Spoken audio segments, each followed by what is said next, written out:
Ladies and gentlemen of Irish Nation, welcome to the Leprechaun Connection podcast. Mike McClure here, your host. The email for the show is leprechaunconnection@gmail.com. If you'd like to reach out to us, you can also visit our website at leprechaunconnection.com, where you'll find a link to our Patreon and a link to donate to St. Jude. That's leprechaunconnection.com if you'd like to support the show. Welcome, lads and lasses. Bruce Ruff is my co-host for this evening, and man, do we have a treat for you. From Ohio, Mr. Football in 1992 to team captain for the Fighting Irish of Notre Dame and Super Bowl 36 champion.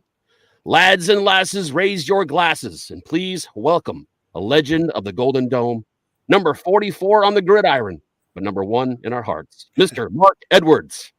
Mark. Welcome aboard, brother. Hello, happy to be here, gentlemen. And lasses out in the audience. Yes. Well, we really appreciate you coming on, man. We really do. So I guess first off, to kind of break the ice, what's keeping you busy these days? What's Mark up to? Well, I have 4 children that are all very, very active in a variety of things. I'm one of my more proud things to talk about. So, I'm going to get a little long-winded here. But my oldest daughter, Taya, she's 24 years old now. She played soccer at the University of Kentucky, got her nursing degree from there. She's working at UK Hospital currently and taking graduate classes for her PA at the University of Cumberland's. I have a daughter, Ella, who is 22, just graduated from from Florida State. They kind of hurt my heart a little bit. We were just talking about that. But, I live down here in Jacksonville, Florida now. So, that Bright Future Scholarship is pretty nice. But she graduated from Florida State. And actually, she's at UK Law School right now. She just started orientation this week. And she's living with my oldest daughter now, which is kind of cool. Wow. They're roommates. I have a sophomore daughter that's actually attending the University of Notre Dame studying biochemistry. Oh, wow. Just a brilliant young lady. And she just moved back into Kavanaugh Hall today, as a matter of fact. Grandma and Grandpa helped move her in. And I got my son, who is a rising 8th grader, just actually had his first day of 8th grade today. Xander, you guys may have heard a little bit about him. He got this kid. He's 6'1", he's 205, 13 years old. He can jump out the gym and he can fly. So I brought him up to the Notre Dame middle school camp this past year, over the summer, back in June, and he really lit it up. So it was a lot of fun to see him on that field, doing his thing. Other than that, living down here in Jacksonville, Florida, been here since I came down to play for the Jags in 2003. I love Florida living. I'm sitting out in my back lanai right now, which I do, just about every night. I got my TV up here, or I watch a lot of the Irish games, sit out here, have my bourbon, cigars, chill out a little bit, working a ton. I got a small company where we install safety systems on forklifts, kind of a black box type system that allows somebody to monitor their fleets online. Got a couple employees. We just travel around the country, putting these machines on and, just enjoying my time. I got a green egg smoker for Christmas last year. I've been smoking a lot of meat. Love that smoker. I've really been enjoying that. My wife didn't know what kind of animal she was going to create when she bought that for me for Christmas last year. She gets on me a little bit about it, but she's the one that started this. So. Yeah, I love your posts when you're talking. I mean, I think I've talked to you a couple of times. Like, what do you got on there? How long are you going for? I mean, those egg smokers are really cool. Yeah, she got it for me because my next door neighbor lives right next door to me. We don't even go in each other's, like him and I, we don't even go to each other's front doors, right? We have the little back screened in lanais and we go in through the back door, right? Right. And he had one first, so she bought me one, right? And we will literally, whether he's smoking something that next day or I am, we're going to get together. We're going to discuss it over a couple of drinks and a cigar and, kind of a meeting of the minds the night before. And then we're going to meet at 6 a.m. with coffee to get the smoker going. And then the meat goes on, 6, 6:45, 7 a.m., something like that. And then we go take a nap after that. We're usually a little foggy from the night before. Right. But it's been a lot of fun. It's something I've never done before. Started doing a lot of that, the past 6 months or so, and really enjoy that. That's awesome. Before we continue, one of our members, he's listening. He's actually in the air now on his way to Ireland for the game. Oh, so that's pretty cool. So yeah. He's watching from whatever airline Wi-Fi he's using. That's pretty cool. That's awesome. So real quick, Mark. So you've had great success on the field, but nothing, not even football, is harder than life. So could you talk about your time at Notre Dame, how Notre Dame prepared you for a career in life after football? Well, I think one of the big things that was kind of eye-opening to me when I got to Notre Dame is, I always had so much success in the Little League and middle school and high school. I was almost like a coach on the field, right? Mm-hmm. So I get to Notre Dame, and all of a sudden, I'm not the big man on campus anymore, right? I'm a freshman. Well, let me back up a little bit. So I get to freshman camp, right? So I don't know if they still do it, but back then the freshmen would have 3 days of camp just with the freshmen, right? And I'm in there with, other All-Americans, Burt Berry and LaRon Cobbins and Kenan Tatum. I'm going against these linebackers and defensive line, DNs and things like that, and pass routes and things like that. And I'm smoking them. I'm feeling pretty good about myself, right? I made the right decision. I can play at this level because I played at a smaller high school, put up huge numbers, but played at a smaller high school. So nobody at Norwood High School had gone Division I in 10 years before me. And I think one guy has gone FCS since. So I went to a pretty non-traditional football power school, I guess, right. As far as high school goes. So, after feeling pretty good about myself for those first couple days of freshman camp, then all of a sudden the upperclassmen come in. We're talking, Brian Young, Aaron Taylor was there. Pete Bursis, Jim Flanagan. Just John Covington. Jeff Burris. Just guys. All these high draft picks. These guys that were solid veterans that have been in the program, been lifting, have been growing. These were grown men, right. And all of a sudden, I'm at the end of the line again. Like, holy moly! Like, I can't. I'm not sure I can be able to compete on this level. But then I get a little better coaching. Coach Earl Mosley was my first running back coach there. Learned a few things more about lead blocking and things like that I didn't have to do when I was in high school because I was running the ball, 30 times a game.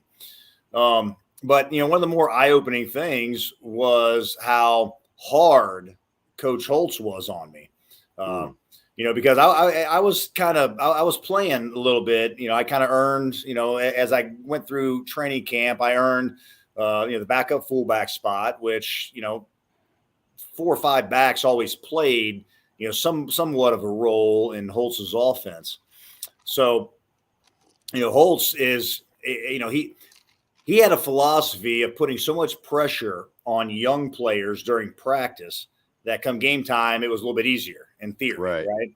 So, I remember going to practice and him I didn't know what it was going to be, but I knew he was going to chew my ass out for something, right? And, he always focused on the little things, right? So, if I was in my stance and I was supposed to take a lead step and instead I took a crossover step first, which is a very minor detail, regardless of the outcome of the play, he was down the field, chasing me down, screaming at me, sending me down to scout team. And that was like the walk of shame, right? From, the offense, the first team offense practiced on one field, first team defense practiced on the other field with the scout team. And, Mark, you're not good enough to, play on Saturday. So why don't you go down there and help our defense get better? Everybody knew what was going on. So, all that, all that pressure, all the attention to details, things like that, was not only preparing me for football, but preparing me for life after football. And you don't realize that at the time, Right. like, everybody always say, hey, what do you think about Holtz? Well, I was like, well, I kind of didn't like him a whole lot, when I was there, but as time has gone by, I've realized a lot of the things he was doing, were setting me up for, life after football. Right. So a lot of respect for that. Still don't, necessarily agree with everything that he did. He was always pretty good, always intimidating not. from what I've heard. Right. Hey, the most intimidating, 5'9", 150-pound guy you've ever been around in your life at that time. Right. So, that's really what Notre Dame was. And, as far as that's what Notre Dame was on the football field. But then, you go to Notre Dame in the classroom, they didn't give athletes any special treatment. I mean, obviously getting into the university as an athlete, I mean, I was a good high school student, graduated my 11th of my class, but I wouldn't have gotten to Notre Dame without football. Right. So football helped get you into the university. But once you're there, they expect you to compete in the classroom with everybody else. There were no, no preferential treatment. There wasn't anything else to help you out. I mean, we had resources in the athletic department to help us, but we had to do it. So, between the lessons on the football field, the lessons in the classroom, pretty much prepared me at least for everything I've encountered since then. That's awesome. Very nice. That's awesome. Being from, you said Norwood is a smaller high school. What was the recruiting process like back then? I mean, nowadays you see a lot of social media involved, but being from a smaller high school, what was it like? And I mean, what really drew you to choose Notre Dame? Well, like back then, the school you still had a lot of the recruiting services out there, like Tom Lemmings of the world, right? Tom has traveled. He traveled all around. He interviewed us. Came to visit us. Got in his publications, things like that. But back then, like, we didn't have to sell ourselves so much. The schools found us, right? There weren't all these camps and all this, these ID camps and things like that. I just put up really big numbers. The coaches would call our coach, hey, you got a kid that you think maybe can play, right? And my coach really didn't have much experience with it either. He never had a Division I recruit until me. And he's like, well, I got this freshman. I started both ways as a freshman in high school, right? So he's like, I got this freshman I think is going to be pretty good. I mean, maybe keep an eye on him, whatever. And then as, kind of as the years went by, I kept putting up bigger numbers. I kept getting bigger and everything. But, eventually they kind of really started coming to me. I took, some visits, unofficial visits, before, because back then we could only take 5 official visits, and that wasn't until after your senior year. So it took some of the unofficial visits and went to Michigan one time, obviously up to Ohio State, went up to a couple of Notre Dame games, things like that. But the coaches really recruited me, I guess. And it's kind of a funny story, backing up a little bit. Obviously I grew up in Cincinnati, which is only 4.5 hours from South Bend, which I didn't know where South Bend was when I was in high, early in high school. I mean, middle school and high school. I wasn't like a huge college football fan for whatever reason. I love football. I played since I was 5 years old, but didn't really follow a whole lot of college football. So, when I was in 7th and 8th and 9th grade, actually it was 8th and 9th grade. That's when Notre Dame was on that long winning streak in 88 and 89. Right. So I distinctly remember my freshman year of high school rooting for the University of Miami to beat them to end that 23-game winning streak, because I had Notre Dame fatigue at that time. Right. So that's 1989, my freshman year of high school. So fast forward a couple years, right? Then, Notre Dame starts calling me, recruiting me, into my junior year, before my senior year. And I'm starting to think about the benefits of going to Notre Dame, right? I know that I'm going to get a college degree. I know it's a prestigious university. I know there's an outstanding alumni network. I know that it's a damn good team that's going to be competing for a national title every single year. This is right about the time they're signing the first NBC contract. So I know I'm going to be on TV so my family can see me, right? I know that Lou Holtz uses the fullback position as a running back. I was a big running back in high school that did a little bit of lead blocking from time to time, but I mainly ran the ball and caught balls out of the backfield. But I was just a bigger high school running back.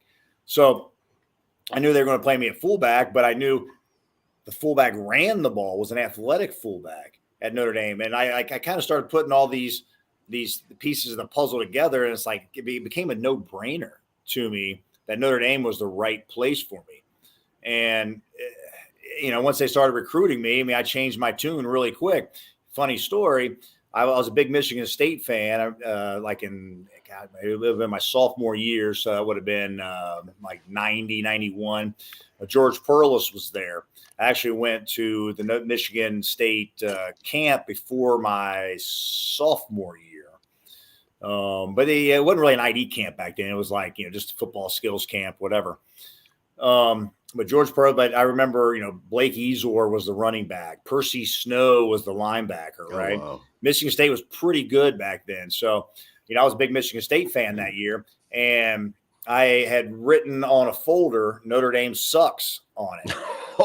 And after I signed my letter of intent, 2.5 years later, whenever it was, I was going through some of my old notebooks and things like that. And I actually found that folder. It was a green colored Michigan State folder that I'd written Notre Dame sucks on it. So, but once I started kind of putting all those pieces of the puzzle together, it was a no-brainer for me. Notre Dame was the right place, and there was nowhere else. Well, we're glad you came. Very good. Yeah, and thinking about your time there, one thing that always gets me, I watch Rudy all the time. You know where I'm going. So Rudy gets carted off the field. Nobody's done it since. They always make that statement at the end of the movie, and I'm like, until Marc Edwards. What was that experience like being carted off? I mean, did you know that you're like the second person to be carted off? Well, at that time, no. I mean, I had no idea. It was us playing against a big favorite.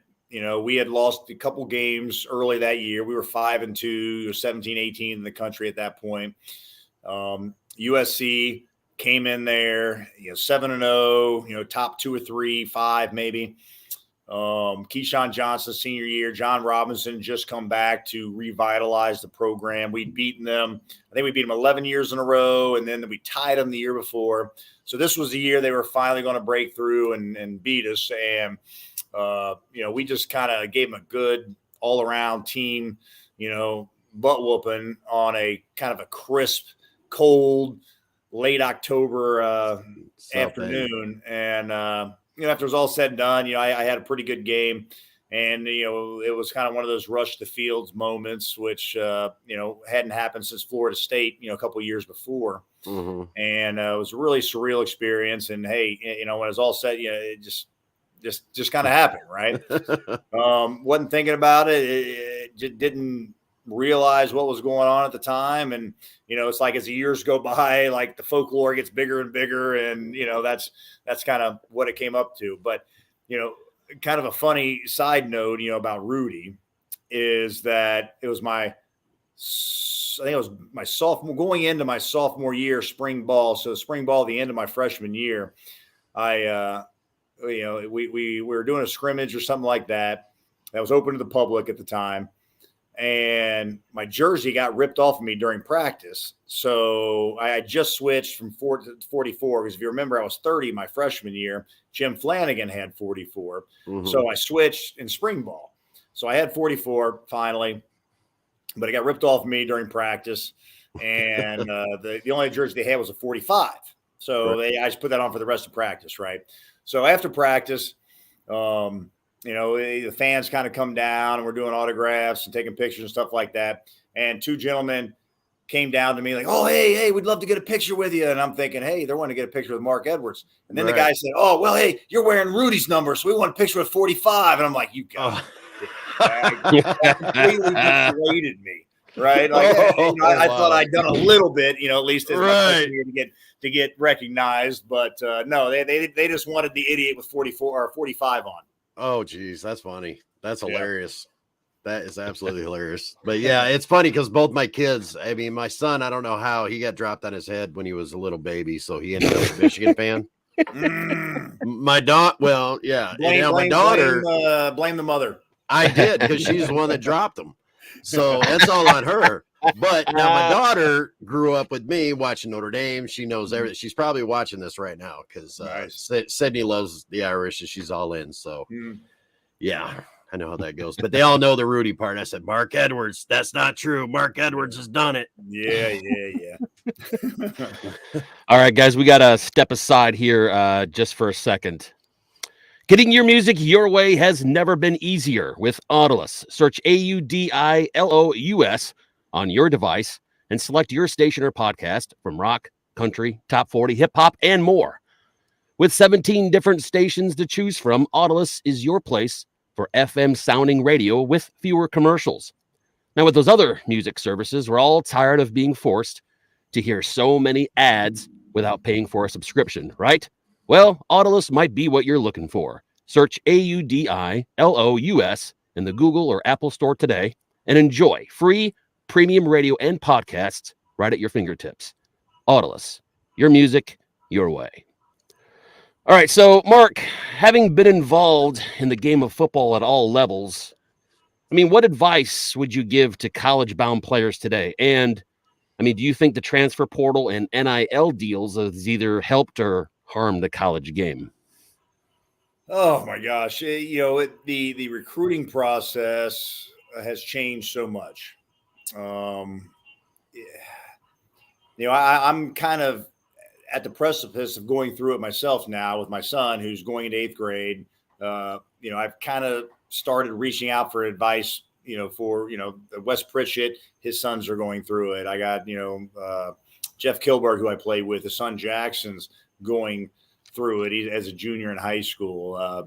Reached out to some of the recruiting services and like Tom Lemming, guys like that, so it's completely different now with, all these camps and the ID camps and the star ratings. And I mean, there's so much going on. And I mean, you could literally spend the entire summer going to different camps and, paying for this, paying for that. And I think a lot of that is people making money off these kids, right? And their families.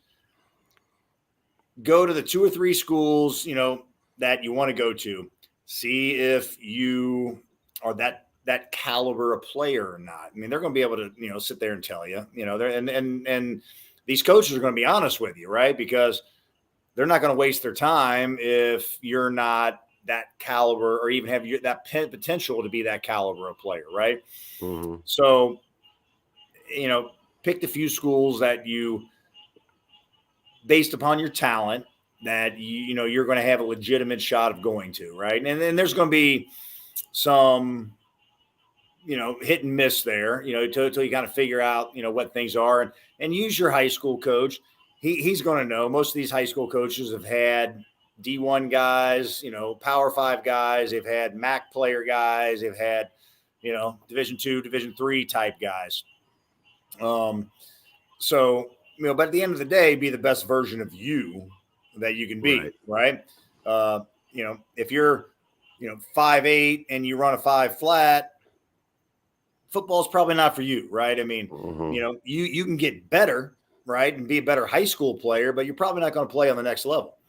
But if you're 6 foot guy, 6'4", 240, 250, you fit a certain profile, you can improve upon that, right? You can't grow 6 inches. You can't, improve your 40 by, 0.4 of a second or anything like that, but you can improve it 1/10 of a second, 0.2 of a second. You can get bigger, you can get faster, you can get stronger, be the best version of you. And then you're going to end up where you need to be, where you should be. Right. As far as the transfer portal, the NIL, things like that. I I don't like the transfer portal, but I understand why it's there, right? Coaches started this because of the way coaches would leave a program. They were, a certain coach would have a certain type of offense. They would recruit these kids, bring them in, and they would leave in a heartbeat for bigger contract, better opportunity, whatever for themselves, leaving these kids high and dry. Right. I think so. I mean, I think this transfer portal started because of the money coming into the coaches. Right. So at the end of the day, I don't like it, but I understand it and I accept it because these coaches are leaving these kids high and dry. Right. Now, a lot of these kids are hurting themselves because there's so many kids going to the transfer portal, yet what percentage of them are actually getting placed somewhere else? Somebody has, a 4-year full ride. All of a sudden, they're not picked up by anybody. They've really hurt themselves. So there's a lot of things to consider there. I mean, the top of the transfer portal, with the graduate transfers and things like that, the Sam Hartmans of the world, right? That's a good thing, right? It helps programs, it helps the kid, but that's not the typical success story, right? The typical story is, hey, a kid that can't play somewhere that already has a full ride, and all of a sudden nobody picks him up, and now he has to go pay college tuition, and if he wants to continue in college, and walk on somewhere, right? So there's a lot of things to consider there, as far as that goes. The NIL, good and bad, right? Right now, I mean, it's the wild, wild west. Oh, it is.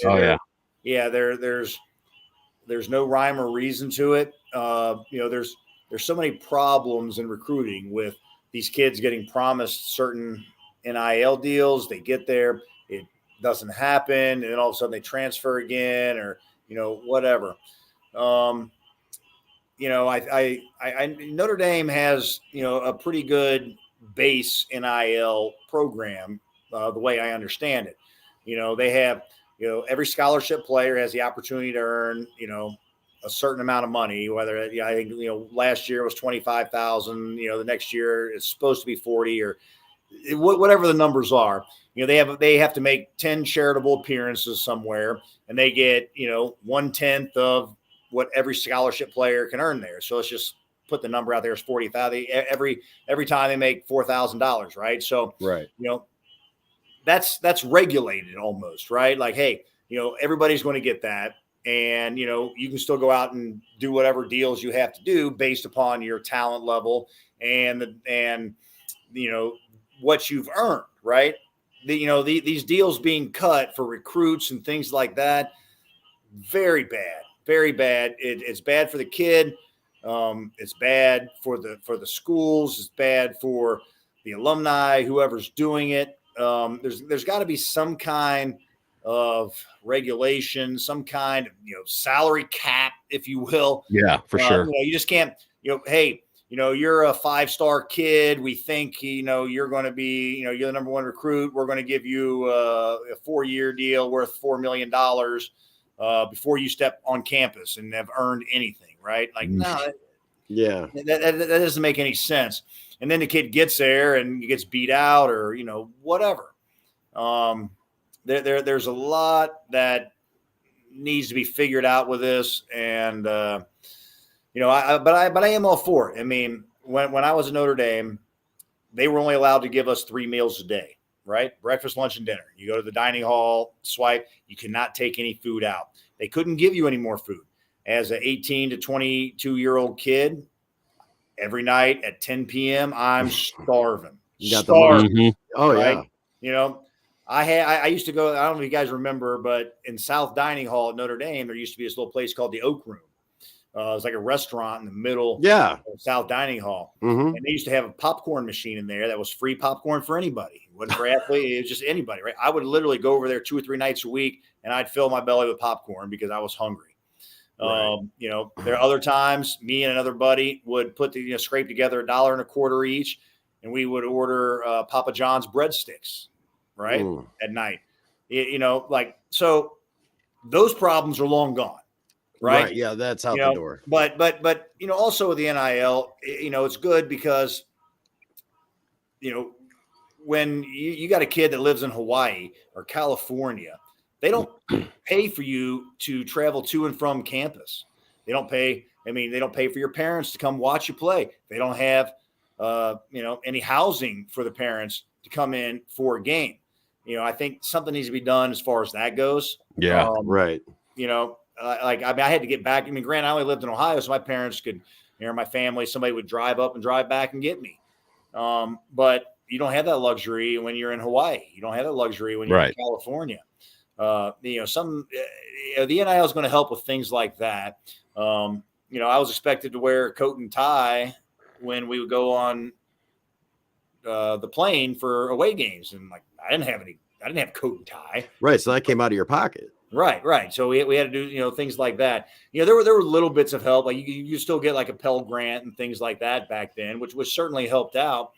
But it did not pay the expenses, Right. My parents, they come up, they had to stay like at, the Knights Inn or something like that, that's all they could afford because it's just the way it was. We didn't, especially on game day, they jacked the prices up and everything. Oh, absolutely. So how something is. Even like, a place like that now is probably $200 or $300 a night for a 3-night minimum stay.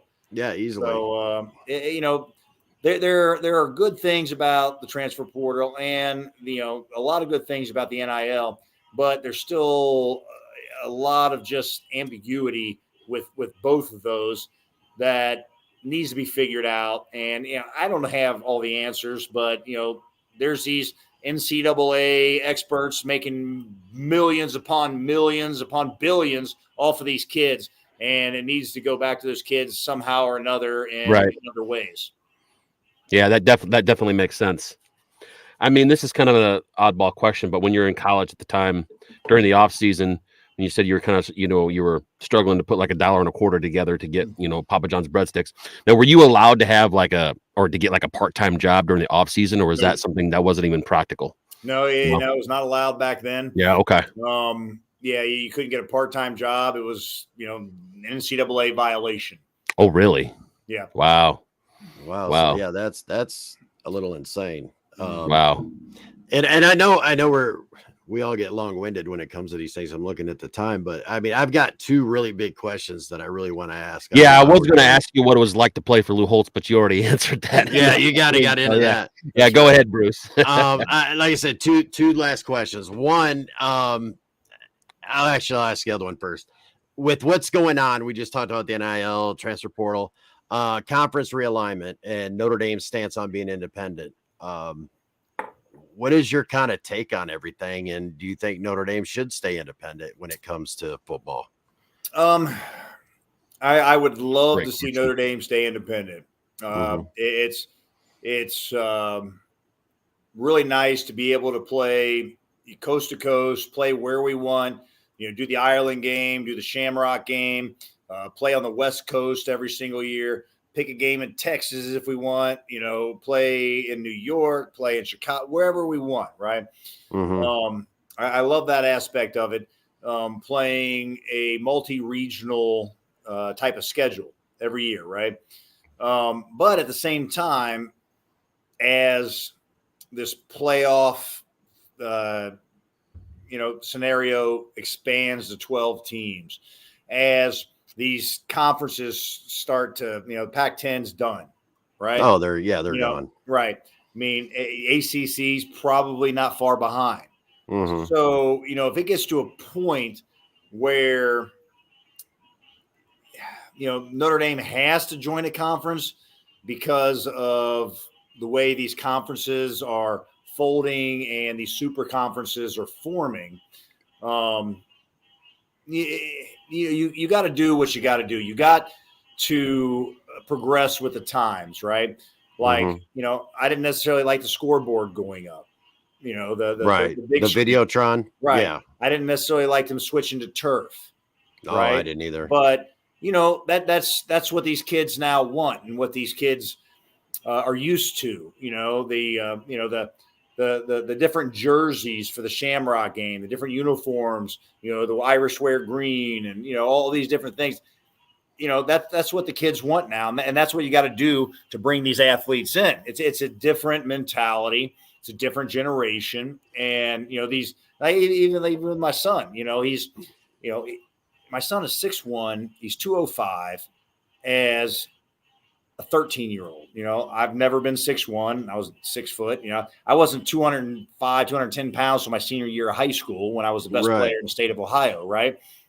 But I mean, I tell him all the time, like, look, you're bigger, you're stronger, you're faster, you're more athletic, you got better hands than I ever did, but you're not nearly as tough as I am, as I was, right? So it's a different generation. Like, they are not as mentally and physically tough as us, but the game isn't either, right? I mean, all these roughing penalties, these targeting penalties, whereas the targeting penalties are good in theory, they're officiated terribly, right? Yeah, it's hard to tell at full speed. A kid goes up to catch a pass, he jumps up, catches the ball above his head, and he immediately ducks down to where a kid was initially aiming at his waist, and now he hits the kid in the head, and now he's tossed out for 2 quarters or 2 halves. Yeah, exactly. Right. And it's hard to tell at full speed. You can't see that, right? The intent is good. The enforcement is bad.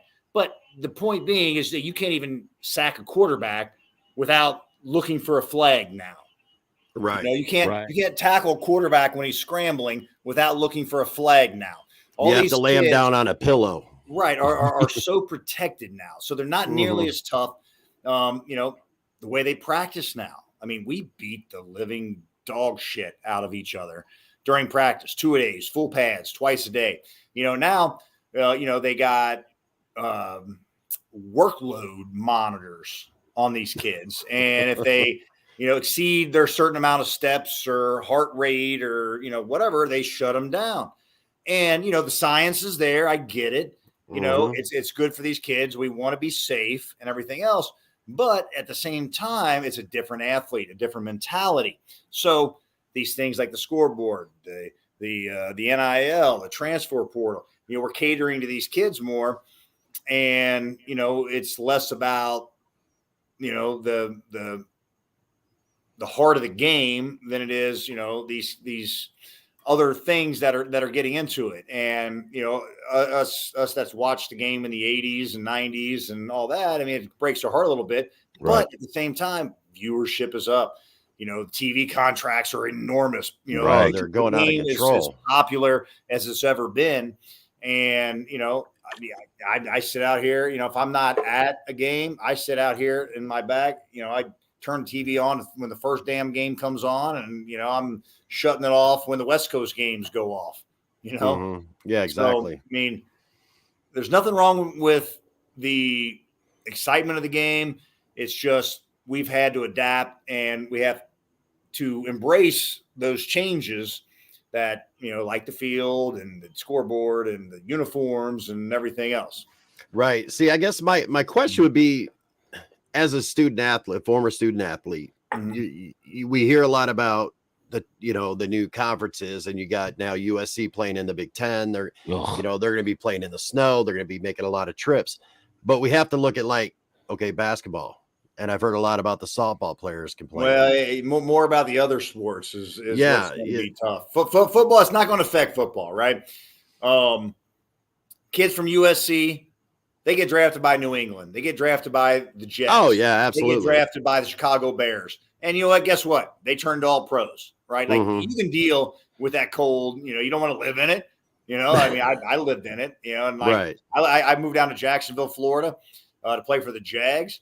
First December I was down here, I was playing golf on December 23rd in shorts and a golf shirt. I'm like, all right, this is home now. After being in South Bend and Cleveland, New England, grew up in Ohio, I'm like, I didn't know any better before then, right? I've been down here 13 years, and I'm not going back. So I'm Florida, and it's going to take something really special for me to move back up north.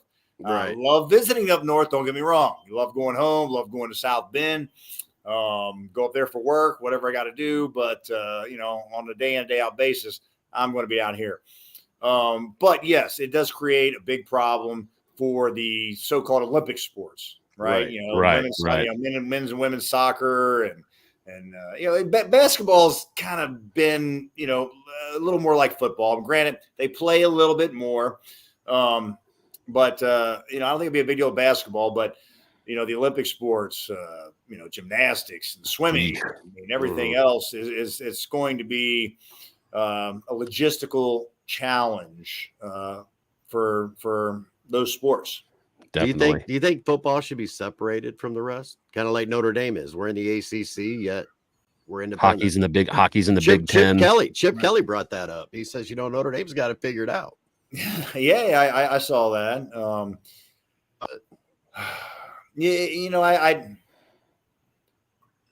That's a tough one. I mean, it's still kind of so new to think about that I haven't thought about those other sports yet, right? Because football's on my mind, right? Right. What's best for Notre Dame football? But it's going to cause like I said, a logistical issue. Kids missing classes, but at the same time, each of those kids, if they make their brand big enough, whether that's Instagram or influencer on Twitter or whatever, if you're an amazing swimmer and you can get a following, you can get an NIL deal because all of a sudden you're on the West Coast and now, you're got some fans in the Midwest now all of a sudden. And, now you got a national following. There could be some good to come out of it, but it's going to be a challenge. But once again, these kids are very adaptable, right? Right. They're going to be able to adapt to that environment. Hey, if I got to take an exam, hey, I know I got to study on the flight back. I got to study on the flight there. Right. You got to do what you got to do in order to take care of business. And, that's kind of when I was talking about, this generation is different mentally, right? They're thinking, oh my God, this is going to be so difficult. Whereas when we had a West Coast trip and we played USC or Stanford or whoever, if we had to study on the plane, we had to study on the plane. If we got back at, 2 or 3 in the morning, we got back at 2 or 3 in the morning. We had to, be ready for the next day, whatever it is. You got to adapt mentally. And, people are going to complain about it initially, but once you get used to your new normal, you're going to know what you have to do and you're going to have to adapt. Otherwise, you're not going to make it. Right. So I guess like the second question I had is probably a good one to end, unless Mike's got some other stuff, is what is your most memorable moment on the gridiron at Notre Dame? Well, it's kind of, I guess, 2, but I mean, obviously, as a freshman coming in, very first game against Northwestern, going out on that field for the very first time with the fans there, because I'd never played in front of more than 2,000 or 3,000 people probably.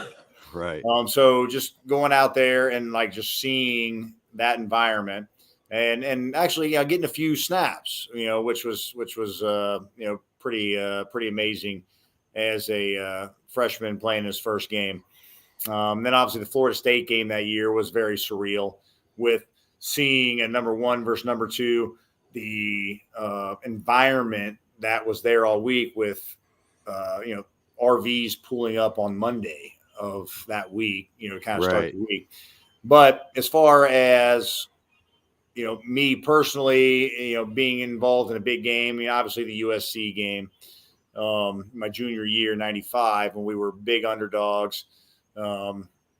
And, me going out and, behind that massive offensive line of mine, having a pretty good game, rushing for, some good yards, catching some passes, scoring some touchdowns and throwing a 2-point conversion and running for a 2-point conversion, all that good stuff. Obviously, that was pretty surreal, NBC player of the game and stuff like that. And because I had a couple decent games, earlier in the year. But that's kind of, really when I took off a little bit, and then I had, then the next week was versus Boston College. I have even a bigger game, but beating USC, our most hated rival. It was it's always a good day. Oh, it was a great day. I've done interviews before where we've talked about our rivals, with Navy, being one of our big rivals, but there's a lot of respect between Notre Dame and Navy, right? Like we stand for their alma mater, they stand for ours, and I would love being part of that. Like that started after I was already gone. But there's a lot of respect for that rivalry, right? Whereas, USC, F those guys, right? Yeah, exactly. We hate those guys, with their, West Coast bleach blonde hair and, peck implants and, University of Spoiled Children, or whatever the hell they have out there. We don't like USC. So no, not but at all. Mark, you mentioned when you went onto the field the first time and the fans, that's got to be intoxicating when you're taking off with the ball, heading towards the end zone, and just hearing the crowd just erupt. That's got to be, whoa! Like it's got to, Well, yes and no, because you when you're out there, obviously, when you're running out of the field, beginning of the game, you hear the crowd and all that. But when you're in the game, like you don't hear that stuff. You hear white noise in the background. Okay. Right? Wow. Like when I was in an opposing field. Stadium, whatever, Ohio State, Texas, Washington, they were all loud, right? It's white noise. You can't hear anything. You can't hear yourself. Like if I was yelling, I damn near couldn't hear myself, right? So like when you're at home, you're hearing all the cheers and all that, but it's like you're in your own little world down there with your teammates, right? Celebrating, right? And you feel the energy. You feel the crowd. You don't necessarily hear it, if that makes sense. Okay. Wow, that's interesting. Yeah. So like I'm out there with my boys, like we're celebrating, and I'm looking for those guys, right? And you feel the noise, you do hear it, but you feel it, right? And it's about celebrating with your boys, what you guys accomplished together. Okay. And that's the best feeling there is. Wow. Right. All right, folks, if you have a question for Mr. Marc Edwards, go ahead and post those in the comments, and we will post them up on the screen. It is pretty late, so a lot of people have to work the next day. So the last thing we want to talk about is what's your take on this upcoming 2023 Irish? You know what? I am very cautiously optimistic. Okay. Obviously I've heard great things about Hartman. He's had a tremendous career up to this point. Notre Dame has been missing a big-time quarterback for quite a long time, and we think we got one now. I'm hearing great things about the receivers. Obviously, we're always strong up front. We're always strong in the running game. We always got top-of-the-line offensive linemen. Good up front on defense. With what we got returning the defensive backfield, there's a ton of potential there too.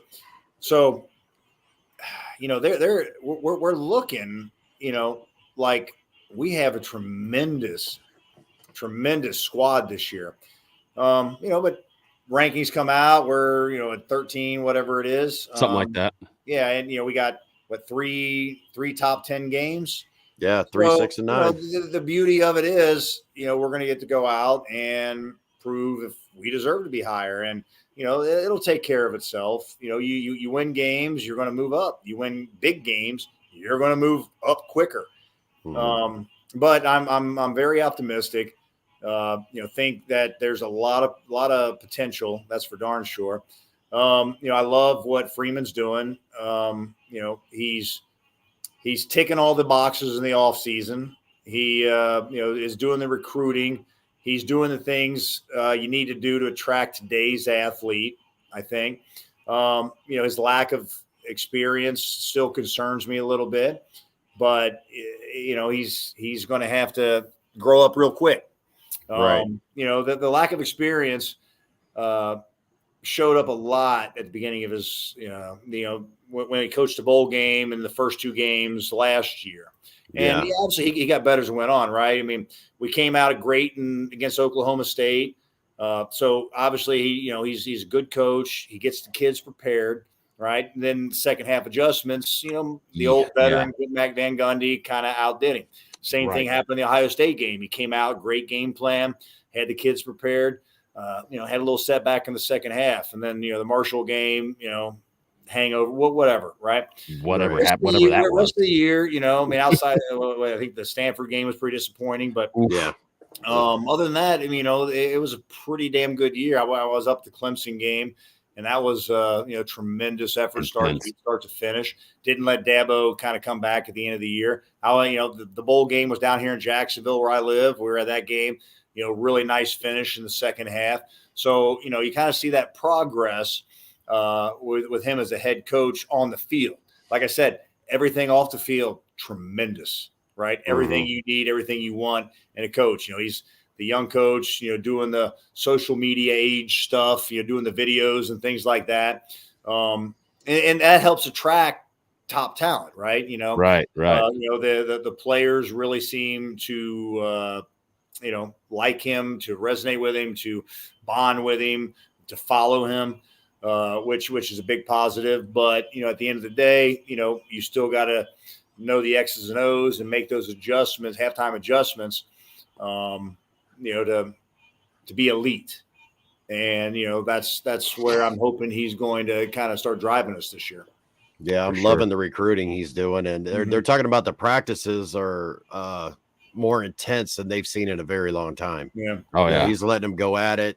We got a lot more speed on the team now. He's recruiting the right people in there. Got to have speed, man. Right. All right, folks, if you like this podcast, please subscribe, rate, review, tell a friend, tell a neighbor. We really do appreciate it. Also, please check out our Patreon. Go to patreon.com and search Leprechaun Connection. Just $3 a month for general support. It also helps keep this podcast going. It helps fund tailgates, watch parties, etc. Gentlemen, are there any final thoughts before we wrap up? Bruce, I know you got some final thoughts. I always got final thoughts. I mean, and I've been thinking about this one. See, I was at that Boston College game after the Florida State game in the stands, and that honestly, in all my years of going to Notre Dame games, that was the most intense high and low I think I've ever had. We were down by 3 touchdowns? We're down 21 points going to the fourth quarter. Storm back 22 to lose on a field goal. And then give up the field goal after we dropped 2 interceptions. Yeah. On that final drive. Yeah. That one hurt, man. That one hurt bad. That would hurt a lot of people. But the thing is, after all the bowl games played out, right? Florida State played an undefeated Nebraska team, beat them 17-16. We played a 10-1 Texas A&M team with their old wrecking crew under R.C. Slocum. Beat them, 24-21 in a pretty good game. Identical records. The other undefeated team that year was West Virginia, who got spanked by Florida in the Sugar Bowl that year. So, after all those bowl games played out, I mean, at the very least, we should have shared it, right? We should have won the coach. Exactly. It should go down to head-to-head. It should go head-to-head. Right. But, that was the Bobby Bowden Lifetime Achievement Award. He was doing this. Florida State had never won a national title. He cried for 5 years in a row. Everybody thought that was the best team ever assembled, which maybe it was, but they lost the game. Just like the 2008 or 2007 Patriots, 2008 Patriots with Randy Moss. They went undefeated, but lost the last game. They're probably the best team in NFL history, but they didn't win the Super Bowl. Right, Eli Manning. Right. So, speaking of which, you just brought up the Patriots, so I got to ask, what was it like catching a pass from the GOAT? He wasn't the GOAT then. No, but he is now. He was just lucky to be on the team in 2001. I think that's okay. Now I got to think about it. Now, was Bledsoe still there? Bledsoe. That's the year. 2001 is the season. Bledsoe signed a $100 million deal, the first $100 million quarterback. Right. Brady was the 6th round pick. He was the 4th team quarterback when I got there. Right. They had just signed Damon Heward from Miami to be the backup. You had Bishop from Kansas State. Oh, yeah. Yeah. I know who you're talking about. I forget, but Bishop from Kansas State, who damn near, led them to a national title, in 98, 99, whatever it was. So Brady was just lucky to be on the team, right? Mhm. The year before, when they drafted him, they kept 4 quarterbacks, right? Like NFL teams only keep 3 quarterbacks, sometimes only 2 and 1 on the practice squad. They kept Brady as the 4th quarterback. He started that year as a 4th quarterback, looked so good in camp that he moved up to 2nd team quarterback, but he was behind Drew Bledsoe, who was the franchise. Right. First quarterback to sign a $100 million deal. And then when Drew gets hurt in the 2nd game of the year, we lost the opening game to the Cincinnati Bengals. And this isn't like the Joe Burrow or even Carson Palmer Bengals. These are the Achilles Smith Bengals, right? Right. Where, they were going 4-12 every year. We lost the first game of the year to Cincinnati. Then 9/11 happened. So that next week was canceled. Then we played the Jets.